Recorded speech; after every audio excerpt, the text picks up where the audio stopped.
شہر اللہ المحرم، جسے محرم الحرام بھی کہا جاتا ہے۔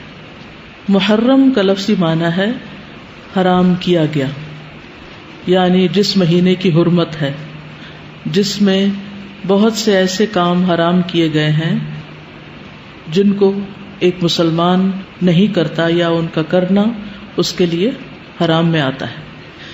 محرم کے مہینے کو شہر اللہ کہا جاتا ہے، اللہ کا مہینہ، اور اللہ کی طرف اس مہینے کی اضافت تعظیمی ہے، یعنی اس مہینے کی تعظیم کی وجہ سے اس کو اللہ کا مہینہ کہا جاتا ہے۔ اس سے اس مہینے کی امپورٹنس کا پتہ چلتا ہے۔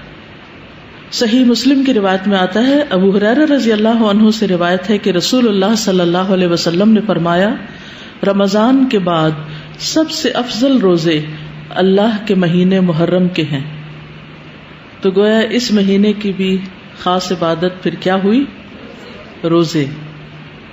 عشر ذی الحجہ میں تو پہلے 9 دن کے روزے تھے، لیکن اس میں پورے مہینے میں سے جب بھی آپ چاہیں روزے رکھ سکتے ہیں۔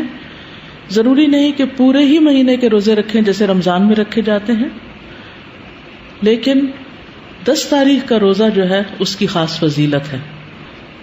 محرم الحرام کی ایک اہمیت کی وجہ یہ بھی ہے کہ یہ ہجری سال کا پہلا مہینہ ہے، تو یہ مہینہ عظمت اور برکت والا ہے اور حرمت والا ہے۔ حسن بصری کہتے ہیں کہ بے شک اللہ نے سال کی ابتدا بھی حرمت والے مہینے سے کی اور اس کا اختتام بھی حرمت والے مہینے سے کیا، یعنی آغاز بھی حرمت سے، اختتام بھی حرمت پر۔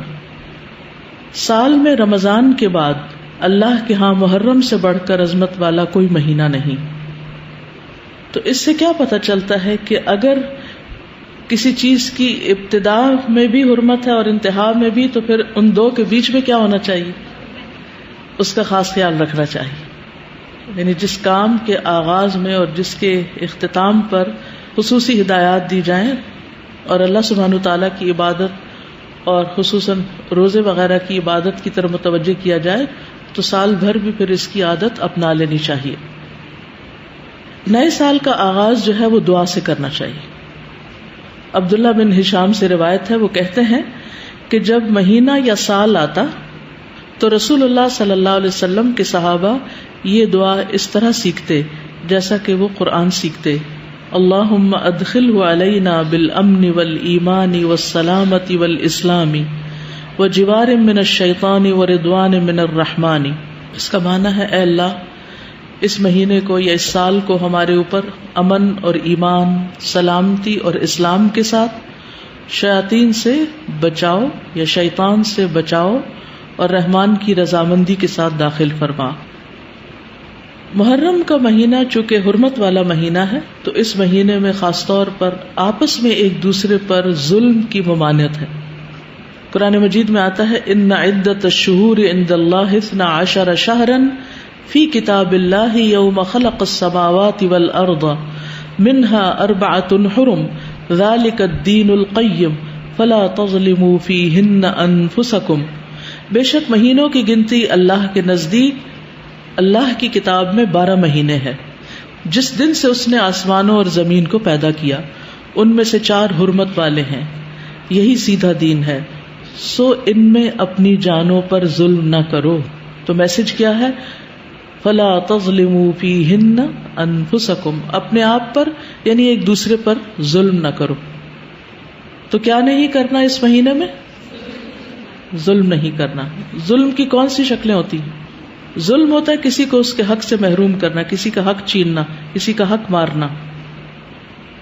اس کا یہ مطلب نہیں کہ باقی مہینوں میں ظلم کر سکتے ہیں، اس کا مطلب یہ ہے کہ دوسرے مہینوں کی بنسبت ان حرمت والے مہینوں میں ظلم بہت بڑا گناہ اور بوجھ ہے، اگرچہ ظلم ہر حال میں بہت بڑا گناہ ہے، مگر اللہ جس کام کے گناہ کو چاہے بڑھا دے، جیسا کہ اللہ جس کام کے اجر کو چاہے بڑھا دے۔ یعنی وہی نماز ہوتی ہے، وہی صدقہ خیرات ہوتا ہے، لیکن عشرہ ذی الحجہ میں کیا ہوتا ہے؟ اس کا اجر کئی گنا بڑھ جاتا ہے۔